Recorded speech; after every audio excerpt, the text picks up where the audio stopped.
Tēnā koutou e te rōpū ke runga ki te himi mātanga e puke. Ko kapiti toko motu ke one me nā neru ko waikinai toko aua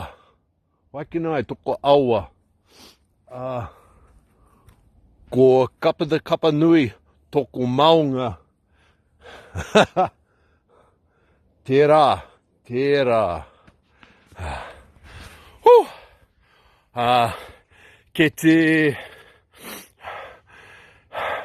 ke te oma aho e tēnei ata.